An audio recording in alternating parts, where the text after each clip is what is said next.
2016 calendar మారడానికి, సంక్రాంతి రావడానికి ఇంకా 3 నెలల టైం ఉంది.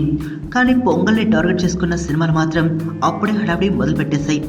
ఒక దాని తర్వాత మరొకటి లైన్లోకి వచ్చి అభిమానుల్ని పలకరిస్తున్నాయి. శతమానం భవతి, గౌతమిపుత్ర శాతకర్ణి అయితే ఫస్ట్ లుక్ టీజర్లతో వచ్చేసి దసరా శుభాకాంక్షలు చెప్పేసి సంక్రాంతికి కలుద్దామన్నాయి. టీజర్ ఇచ్చిన కిక్ నుంచి బయటకు రాకముందే బాలయ్య అభిమానులకి మరో ఊపొచ్చే న్యూస్ ఒకటి అందుతోంది. డిసెంబర్ ఫస్ట్ వీక్ లో గౌతమిపుత్ర శాతకర్ణి ఆడియోని రిలీజ్ చేయాలని మూవీ యూనిట్ భావిస్తోంది. కుదిరితే దీపావళికి మరోసారి పలకరించి డిసెంబర్లో పాటలు, ట్రైలర్ వదిలితే కంటిన్యూగా ఏదో ఒక యాక్టివిటీతో ఫ్యాన్స్ తో టచ్ లో ఉంటుందనేది గౌతమిపుత్ర శాతకర్ణి టీం అంచనా. ఇక టీజర్ కోసం చిరంతన్ భట్ అందించిన బ్యాక్గ్రౌండ్ స్కోర్ అరుపులు పెట్టించింది. పాటలు కూడా అంతకు మించి ఉంటాయని ఆశిస్తున్నారు బాలయ్య అభిమానులు. తక్కువ బడ్జెట్ లోనే కంచెలాంటి అద్భుతమైన సినిమా తెరకెక్కించిన ఘనత డైరెక్టర్ క్రిష్ది.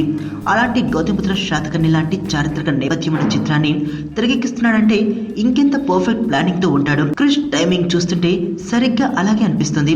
జనవరి 12న మూవీ రిలీజ్ కాబట్టి డిసెంబర్లో పాటలు విడుదల చేస్తే ఆడియో మూవీ రిలీజ్ కి పెద్ద గ్యాప్ ఉండదు. సో ఫ్యాన్స్ తో మిగిలిన మూవీ లవర్స్ కూడా గౌతమిపుత్రకి ఈజీగా కనెక్ట్ అవుతారు. అందుకే ఎలాగైనా సరే డిసెంబర్ ఫస్ట్ వీక్ లో పాటలు విడుదల చేయాలని పట్టుదలగా ఉన్నారు. అదే జరిగితే బాలయ్య అభిమానులకి సంక్రాంతి పండుగ నెల ముందుగా డిసెంబర్లో వచ్చినట్లే.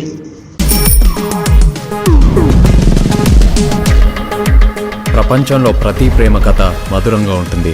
మనది మనకు మరీ అద్భుతంగా ఉంటుంది. నా ఫీలింగ్స్ ఎక్స్ప్రెషన్స్ అన్ని పేపర్ మీద రాసి తనకి ఇస్తాను రా. అవసరమా రా ఇదంతా? ఇన్ఫాచ్యువేషన్ రా. రే, అమ్మాయిని చూసిన వెంటనే అలా